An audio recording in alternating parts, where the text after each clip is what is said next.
l'approche du Nouvel An lunaire, le Premier ministre Phạm Minh Chính a présidé un banquet en l'honneur des diplomates étrangers au Vietnam. Le Vietnam attire de plus en plus de touristes australiens. L'ouverture de nombreux vols directs a stimulé les arrivées d'Australiens au Vietnam. Participant aux forces de maintien de la paix de l'ONU, les officiers vietnamiens sont des messagers de la paix, de la culture et des valeurs vietnamiennes.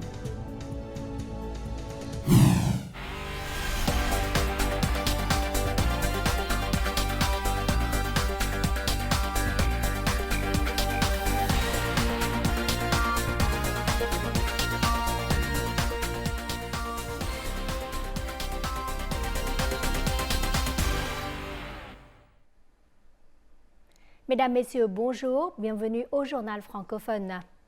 À l'approche du Nouvel An lunaire du Dragon 2024, le président Võ Văn Thưởng s'est rendu aujourd'hui dans la province de Đồng Tháp, au sud, pour formuler ses vœux du Tết aux dirigeants et aux habitants de cette localité.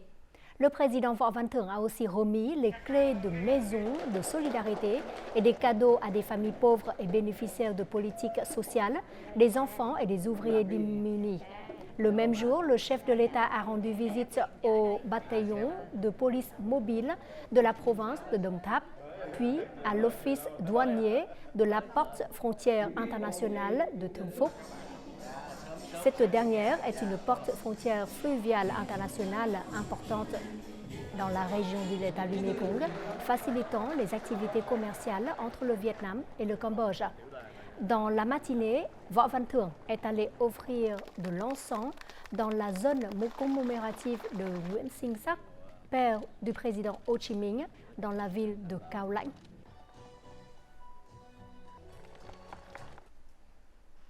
À l'approche du Nouvel An lunaire, mercredi soir à Hanoï, le Premier ministre Phạm Minh Chính et son épouse ont présidé un banquet en l'honneur des corps diplomatiques étrangers au Vietnam.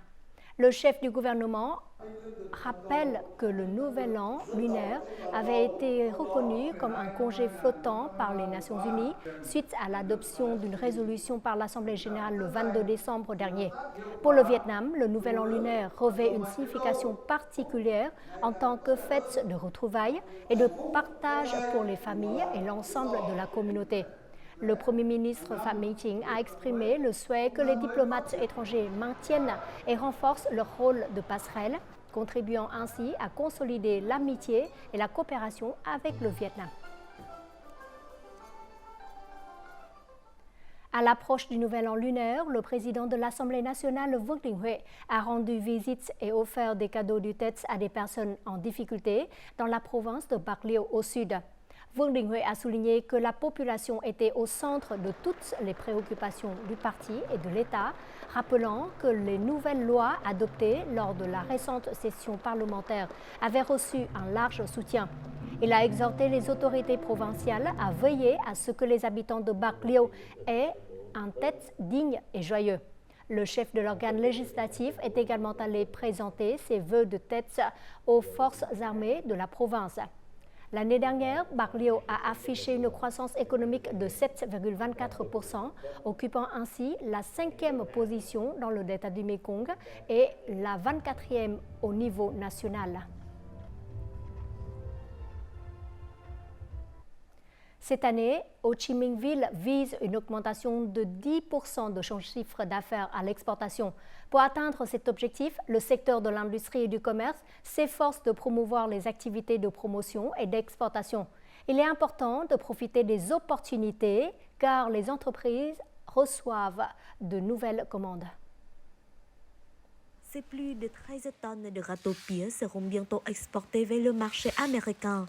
De plus, cette société s'efforce d'exécuter les commandes destinées au marché japonais, sud-coréen et australien pour le Tết.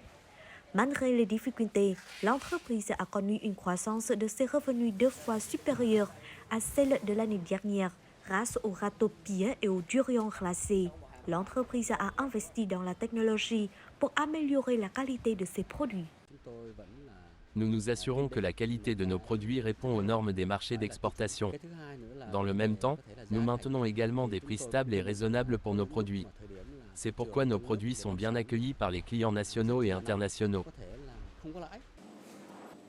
Les exportations continueront d'être l'un des 3 principaux piliers du secteur industriel et commercial de Ho Chi Minh Ville cette année. Le service municipal renforcera la fourniture d'informations sur les marchés d'import-export et favorisera la collaboration avec les partenaires nationaux et internationaux. De plus, le pouvoir d'achat sur le marché international cette année devrait s'améliorer par rapport à 2023. Avoir davantage de commandes à l'étranger nous donne un signal positif pour nos activités d'exportation. De plus, les entreprises ont tendance à augmenter leurs importations de matières premières. Par conséquent, je prédis que les exportations en 2024 seront plus importantes qu'en 2023. Selon les entreprises exportatrices, certaines industries ont enregistré une reprise. De nombreuses entreprises ont reçu de nombreuses commandes à l'exportation pour le deuxième trimestre.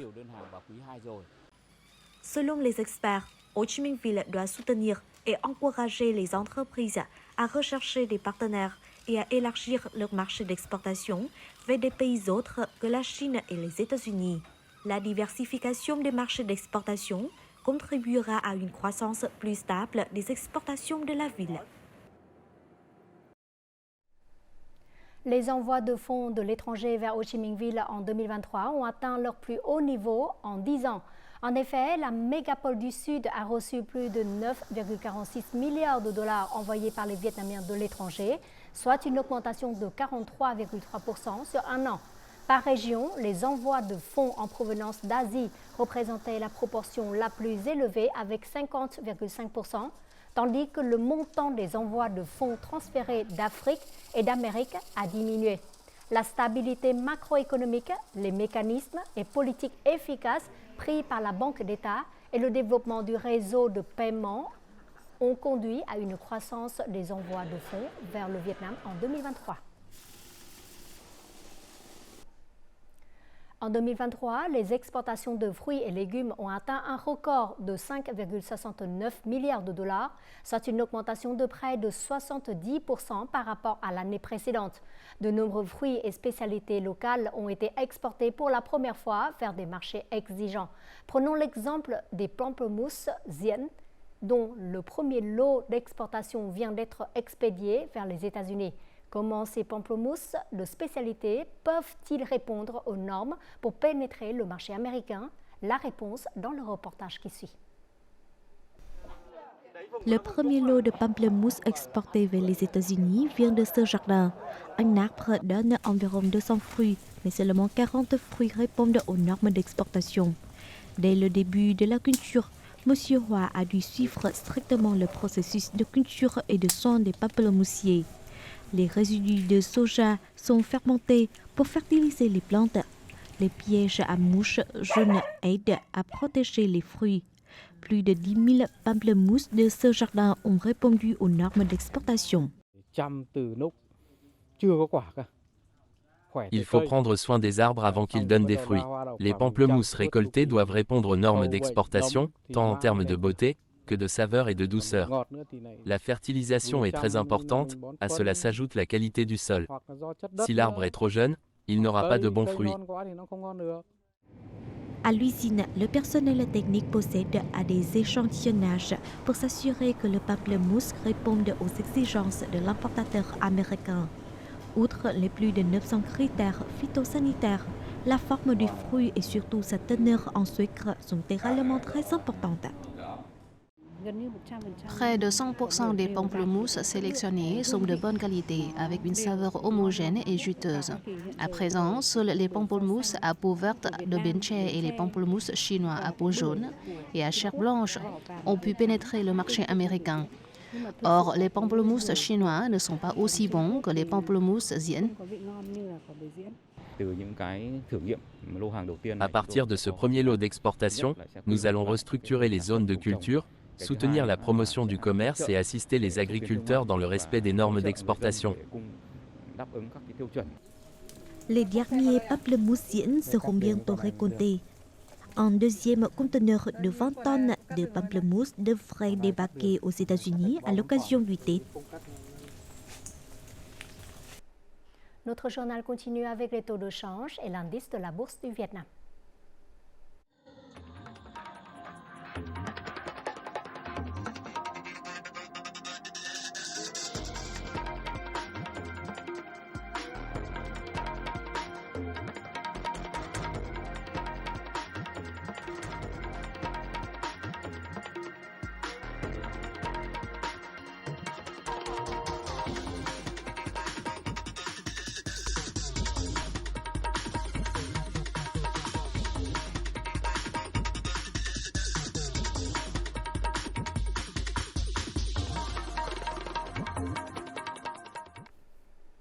Depuis le début de la semaine, la région du Nord est confrontée à un froid mordant. Cependant, ce froid est également favorable à la culture maraîchère. Les légumes se vendent bien et à des prix élevés. L'offre n'est pas suffisante pour satisfaire la demande du marché. Tout de suite, état de lieu. Même si le temps a été pluvieux, combiné à un froid inférieur à 10 degrés, Madame Tin continue d'aller au champ. Les choux ont atteint le moment de la récolte et se vendent à de bons prix. Avant de partir au champ, je bois une tasse de thé au gingembre pour me réchauffer l'estomac et rester en bonne santé. Je porte un imperméable pour éviter le froid. Ces jours-ci, les légumes ont poussé donc nous sommes très excités.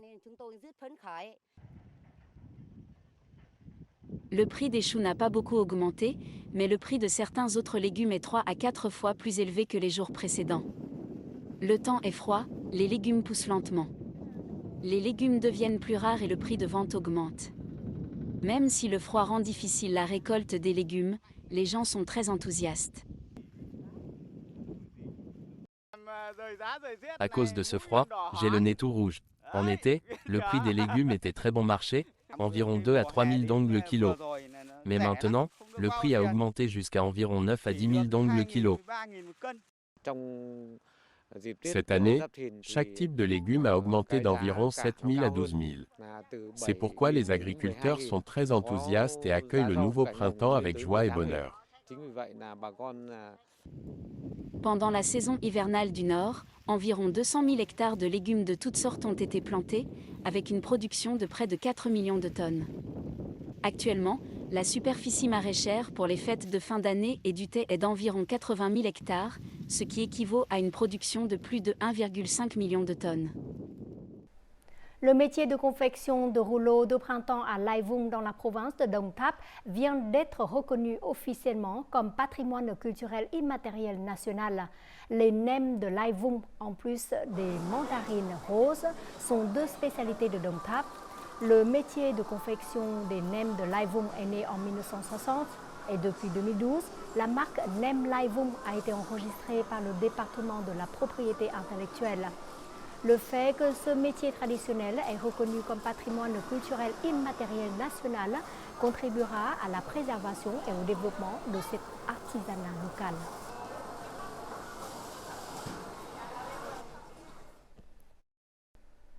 Selon les données du Bureau australien des statistiques, le Vietnam figurait parmi les 10 principales destinations des touristes australiens en 2023.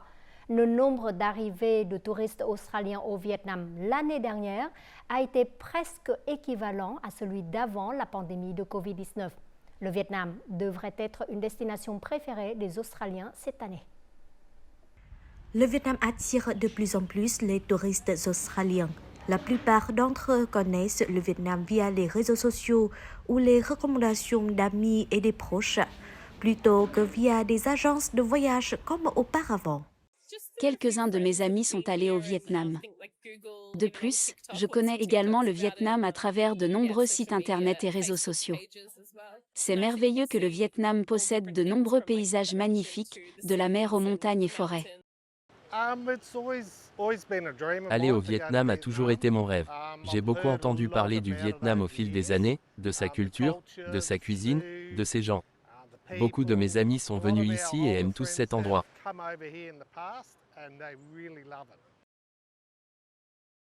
Au cours de l'année écoulée, de nombreux vols directs à bas prix ont été ouverts, reliant les grandes villes australiennes à Hanoï et Ho Chi Minh Ville. Cela a stimulé les activités touristiques entre les deux pays. Selon le premier site de recherche de services de voyage Skyscanner, Ho Chi Minh Ville a été l'une des 10 destinations les plus recherchées par les Australiens l'année dernière. Le temps de vol est court avec de nombreuses options en termes de durée et de prix. Les frais de voyage au Vietnam sont beaucoup moins chers que dans d'autres pays comme les États-Unis ou l'Europe, voire la Thaïlande et l'Indonésie. Un voyage au Vietnam coûte environ 70 à 80% moins cher que pour Bali, Bangkok ou Singapour. En outre, selon les données de la société Saigon Tourist, le nombre de visiteurs australiens au Vietnam en croisière l'année dernière a augmenté de 143% par rapport à 2019. Auparavant, les destinations incontournables étaient la Thaïlande, Bali ou la Malaisie, mais le Vietnam est désormais devenu une destination de voyage d'aventure. Ici, vous pouvez faire du kitesurf, du vélo et déguster de nombreux plats délicieux. Les visas électroniques ont également incité les touristes à y rester plus longtemps. Des vols directs, des expériences de voyage diversifiées et une politique de visa électronique de 90 jours ont aidé le Vietnam à devenir une destination attrayante pour les touristes australiens. Le nouvel an lunaire 2024 arrivera dans 2 semaines. 2024 sera l'année du dragon, selon le calendrier lunaire. C'est pourquoi les produits inspirés de cette mascotte sont très prisés. Pendant les jours du Tết, aimez-vous porter des tenues en soie ou en velours avec des motifs de dragon brodés à la main? Visitons tout de suite une boutique de broderie à Ho Chi Minh Ville pour en apprendre plus de ces produits uniques. Chaque ouzaï ou chaque robe comporte des images de dragons et de phénix brodées à la main. C'est le résultat d'un travail extrêmement méticuleux des artisanes. Cette boutique de broderie artisanale attire de nombreux clients à l'approche du nouvel an lunaire. Je suis très surprise de voir à Ho Chi Minh Ville des robes brodées à la main avec des techniques si sophistiquées. Lorsque je les porte et que je touche le tissu et les motifs de broderie, c'est une sensation très forte. J'aime vraiment ces produits. C'est ma tenue la plus spéciale, une robe brodée à la main. Avant, je ne portais pas de velours, mais maintenant, j'ai changé de goût. Comme j'aime la minutie, je choisis des tenues en velours avec des broderies à la main, comme celle-ci. Avant le Tết, les broderies à la main se vendent très bien. Le nombre de commandes a considérablement augmenté, car les produits brodés à la main sont non seulement beaux, mais aussi pratiques, avec une variété de motifs et de couleurs adaptés à de nombreux âges et types de travail. Cette année, la demande en produits brodés avec des motifs de dragon et de phénix augmente de 5 à 10 fois plus que d'habitude. Nous nous sommes préparés au nouvel an lunaire depuis plusieurs mois. Toutes les étapes doivent être très minutieuses, du dessin de motifs jusqu'à la finition de chaque broderie. Les produits brodés à la main sont très précieux. Les tenues brodées à la main, comme celle-ci, contribuent à diffuser la beauté des villages artisanaux traditionnels vietnamiens. Chaque motif, chaque trait d'aiguille montre l'ingéniosité, la créativité et le talent des artisans vietnamiens.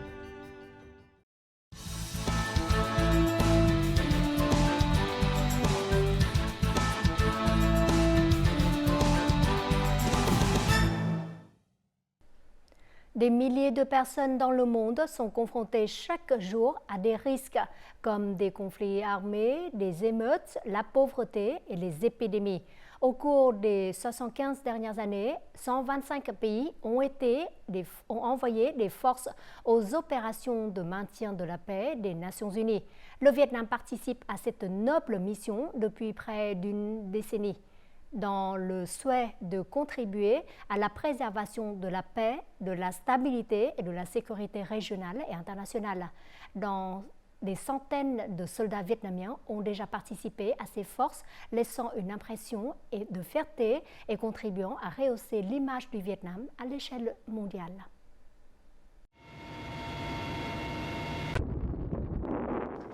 Ville de Ben Chiu, au Soudan du Sud.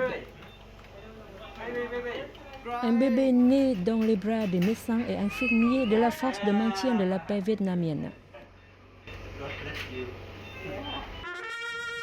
Depuis près d'une décennie, le drapeau rouge à étoiles jaunes flotte dans le ciel de ce pays africain.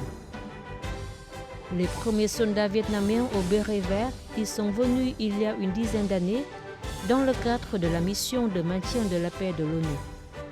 Pour les amis internationaux, il s'agit de la participation d'un pays qui a remporté des victoires pour la libération et l'indépendance nationale, d'un pays qui apporte aujourd'hui ses connaissances et son expérience, de concert avec les Nations Unies, pour créer un environnement plus stable pour le développement de l'humanité.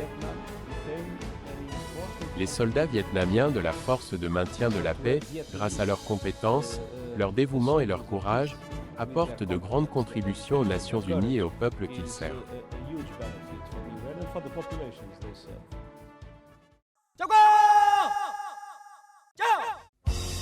Depuis leur participation officielle à la mission de maintien de la paix des Nations Unies en 2014, plus de 500 officiers de l'armée et de la police vietnamienne ont été envoyés au Soudan du Sud, en République centrafricaine et à la mission d'ABI.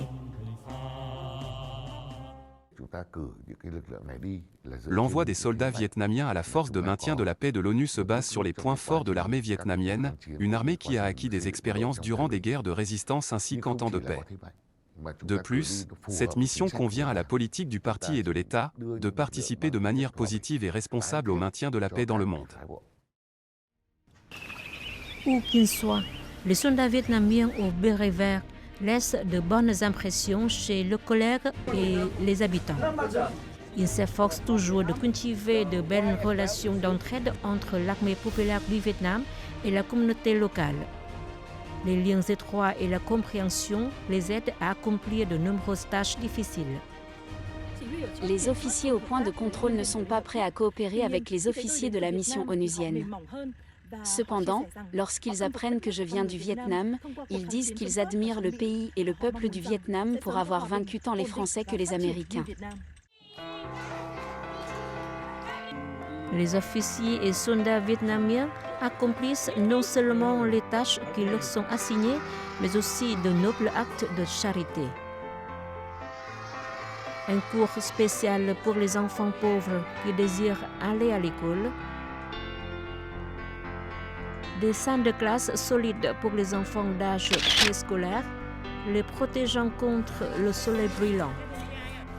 Des centaines de masques fabriqués à la main ont été donnés au personnel de la mission et à la population locale pendant l'épidémie de Covid-19.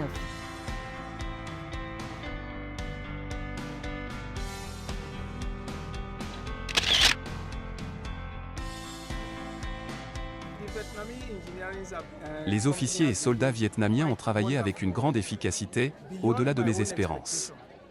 Ils ont beaucoup aidé la population locale dans la reconstruction des infrastructures essentielles.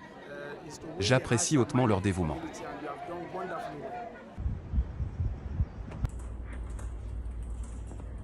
Un autre point positif dans les activités de maintien de la paix du Vietnam est la participation active et efficace des femmes soldats. En dehors des heures de service, elles profitent de tout leur temps libre pour cuisiner des plats, enseigner aux enfants ou initier les habitants locaux à l'agriculture ou à la couture. Leur souhait est que les gens d'ici pourront également vivre en paix et dans le bonheur. Ce que nous recevons après les activités de volontariat, c'est le bonheur des gens, car nous leur avons apporté de la joie, aussi petite soit-elle. Les mots « j'aime le Vietnam » nous apportent beaucoup d'émotions et sont une grande source de motivation pour nous. Nous souhaitons que les gens de ce pays puissent un jour vivre dans la paix et le bonheur.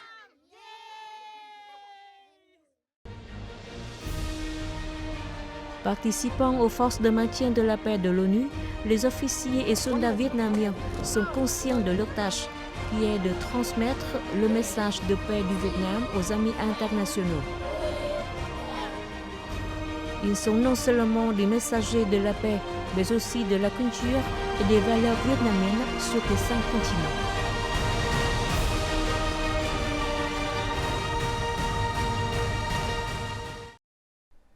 Et en fin du journal, découvrons tout de suite les prévisions météo dans les principales villes du Vietnam pour demain.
C'est la fin de notre journal. Merci pour votre fidélité. Au revoir et à la prochaine.